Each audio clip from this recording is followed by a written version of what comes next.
When she said those words to me, they cut deeper than any blade. "Stop acting like my husband, you don't control where I go or who I see."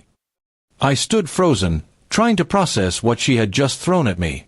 We had been together for 5 years, married for 3, and all this time I believed we shared a bond of trust and mutual respect. But in that moment, it felt like the foundation of our marriage had started to crumble. At first, I tried to brush it off as anger or frustration. Maybe she was just upset about something minor. But the way she said it, with such coldness, made me question everything. I had never tried to control her. I only ever asked for honesty and loyalty, the two things I thought were the pillars of our relationship. Yet the more I thought about it, the more I realized that her defensiveness was hiding something. I began noticing little changes in her behavior.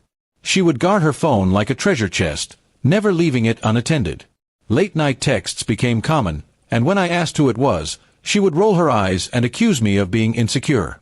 Every weekend, she found excuses to go out, often saying it was girls' night or just some work friends. I trusted her at first, but after that statement, my trust began to fade. One Friday evening, she dressed up more than usual, wearing the perfume she only used on special occasions. I casually asked, "Who are you meeting?" And she snapped back, "Stop interrogating me. You're not my father." That was the final straw. I knew I had to find out the truth for myself, no matter how much it hurt. The following weekend, when she said she was going out again, I quietly followed her. My heart raced as I drove a few cars behind, afraid of what I might discover. She didn't go to any restaurant or shopping mall.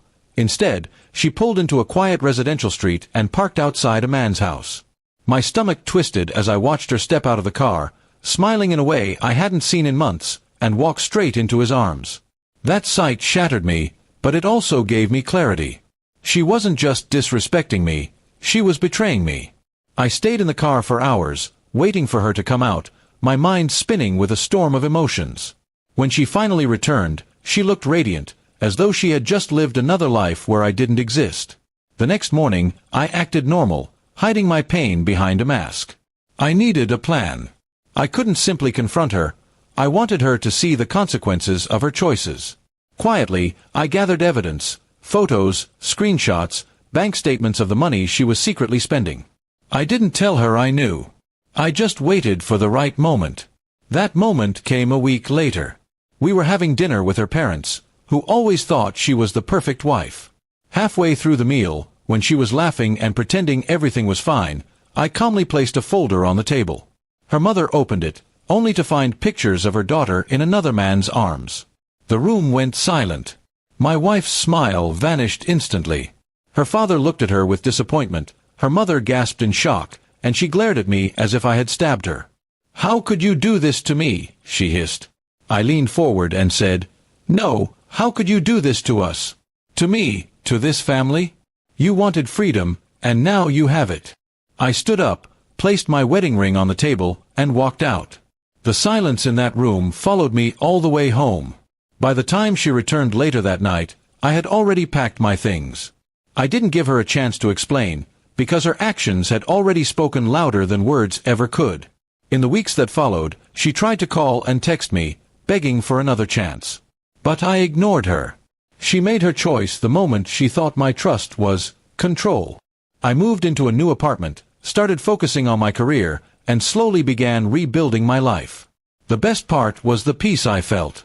No more lies, no more late-night fights, no more walking on eggshells. I had been free the moment I let her go. Ironically, the freedom she demanded for herself became the gift I found for me. Months later, I heard she had been dumped by the same man she betrayed me with. He used her and left her, just like she once accused me of doing without reason. I felt no sympathy. She got exactly what she chose. Now, when I look back, I don't feel bitterness, only strength. She told me I wasn't her husband in the way she wanted. And in the end, she was right. I wasn't the man who would tolerate being disrespected or betrayed. I was the man who knew when to walk away and claim my own life back. That was my revenge.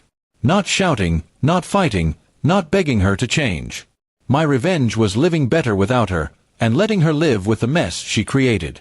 And that, I realized, was the closure I needed.